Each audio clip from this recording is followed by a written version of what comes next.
আমি এই এই এখানে একটা বার্তা দিব খালি যে এই টিমগুলোকে এই প্লেয়ারগুলোকে যেন কাটিং অ্যান্ড চপিং বেশি করা না হয়। ডেফিনেটলি তারা কোনো না কোনো সময় আইডলাইজ করেছে হয়তো তামিমকে, এবং তারা মনে করেছে আমি তামিম হব। আমরা চাইবো তামিমের মতো খেলোয়াড় হোক, সাকিবের মতো খেলোয়াড় হোক, মুশফিকের মতো ব্যাটার হোক। নাহিদ রানা ওয়ার্ল্ড নাম্বার 1 হয়ে গেছে এখন এই বয়সে, pace bowler as a fast bowler. 145 to 150 kilometre বেগে কনসিস্টেন্টলি বল করে সে। ফেল করলো, কত উইকেট পায় নাই, doesn't matter, you are good enough bowler, don't worry about it. ব্যাটিংয়ে রান পায় নাই, তারপরে তাকে পিঠ থাপড়ায় দিতে হবে, it is your bad day, it doesn't matter. টানা দ্বিতীয়বার এশিয়া কাপ জয় অনূর্ধ্ব-19 দল, বাংলাদেশ দলের ক্রিকেট যে এগিয়ে যাচ্ছে তার একটা নিদর্শন কিন্তু 100%। এখন আমাদের ক্রিকেটটা যে আস্তে আস্তে আগাচ্ছে এবং আগামীর যে ক্রিকেটাররা আসবে তারা কিন্তু এখনই বার্তা দিচ্ছে যে তারা রেডি টু টেক ওভার। কারণ অল সিনিয়র প্লেয়ার্স, অনেকগুলো প্লেয়ার রিটায়ারমেন্টে চলে গেছেন, আরও চলে যাবেন। তো এইখানে তো ফিল ইন দ্য ব্ল্যাঙ্ক হইতে হবে। তো আমাদের যে আন্ডার-19 প্লেয়াররা যা খেলছে, যে ক্রিকেটটা আমরা দেখতে পাচ্ছি তাদেরকে নিকট অতীতে, এবং আমরা তো খুব আশাবাদী, আমি তো অত্যন্ত আশাবাদী। এবং আমি এখানে একটা বার্তা দিব খালি যে এই টিমগুলোকে এই প্লেয়ারগুলোকে যেন কাটিং অ্যান্ড চপিং বেশি করা না হয়। নির্বাচক মণ্ডলীর অনেক সময় তারা একটা ইসের মধ্যে ভুগে, যে মনে করে যে ওর 2টা ম্যাচ ফেল করে গেছে, যে তাকে তার জায়গায় আরেকজনকে খেলাই দিই। কিন্তু ওই যে প্লেয়ারটাকে চেঞ্জ করছি আমি, he is the main player, তার একটা ব্যাট প্যাচ যাচ্ছে, বা থার্ড ম্যাচে হয়তো সে পারফর্ম করলেও করতে পারে।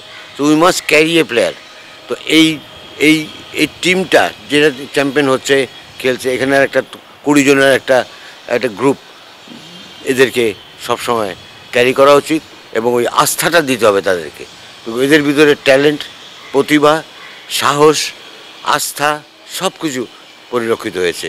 কারণ দুইটা top class world champion team, একটা পাকিস্তান, একটা ইন্ডিয়া, এই দুজনকে তারা যেভাবে উড়াই দিছে এইখানে আমাদের বোলাররা, ব্যাটাররা। তো এইখানে কী বার্তা দেয়? দ্যাট মিনস কি আমরা এখন ওই চোখে চোখ রেখে কথা বলতে পারি, খেলতে পারি। কাজেই আমি মনে করি এটা it's a big time for the management, যে এদেরকে চমৎকারভাবে হ্যান্ডেলিং করা। বাংলাদেশ ক্রিকেটে তামিমের ছড়াছড়ি। আরও একজন পারফর্মার আজিজুল হাকিম তামিম, তিনি ব্যাট হাতে দুর্দান্ত পারফরমেন্স করেছেন এই টুর্নামেন্টে।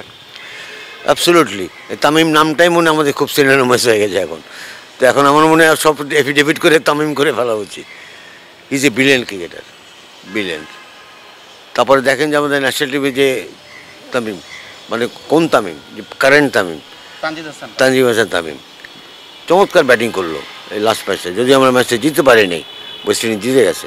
তো এখন এই Tamim it's a name, but definitely তারা কোনো না কোনো সময় তারা আইডলাইজ করেছে হয়তো তামিমকে, এবং তারা মনে করেছে আমি তামিম হব। বাট সেটা হোক, আমরা চাইবো তামিমের মতো খেলোয়াড় হোক, সাকিবের মতো খেলোয়াড় হোক, মুশফিকের মতো ব্যাটার হোক। Double million offer, Walton fridge কিনে পেতে পারেন 20 লক্ষ টাকা, রয়েছে কোটি কোটি টাকার নিশ্চিত উপহার। পুরো টুর্নামেন্টে ব্যাট হাতে ভালো করেছিলেন, কিন্তু ফাইনালি তিনি ভালো করতে পারেনি, কিন্তু বল হাতে 3 উইকেট নিয়েছেন 8 রানে। মানে একজন captain leading from the front, সেটাই তিনি দেখিয়েছেন। Absolutely, cricket is a funny game. এখানে কেউ বলতে পারবে না যে আজকে আমি ব্যাটার, বলতে পারবে না যে আজকে আমি রান করবো, বা একটা বোলারও বলতে পারবে না যে আজকে I will get 3 wickets or 4 wicket. It's a question on the day, ওই দিনে। তারপরে কিছু এলিমেন্ট অফ লাক থাকে। আমার বলে, আমি যে বোলার, আমার বলে অনেকগুলো ক্যাচ গেছে, ক্যাচ ড্রপ হতে পারে, it's part of the game.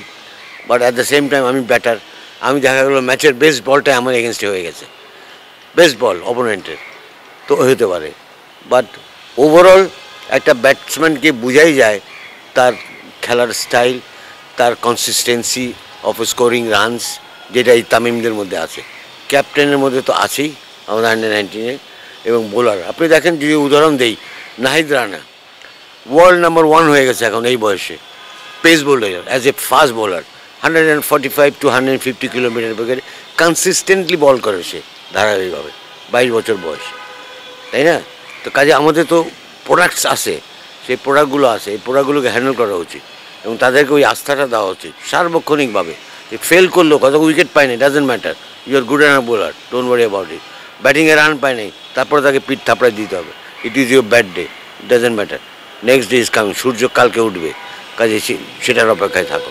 তো আমি মনে করি যে ওভারঅল যে আমাদের ব্যাটসম্যানের ঘাটতিগুলো কমে যাচ্ছে বোলারদের ঘাটতি তো কমেই গেছে। বাংলাদেশের bowling unit I am think one of the best combination of fast bowlers পৃথিবীতে এখন ওয়ার্ল্ডে।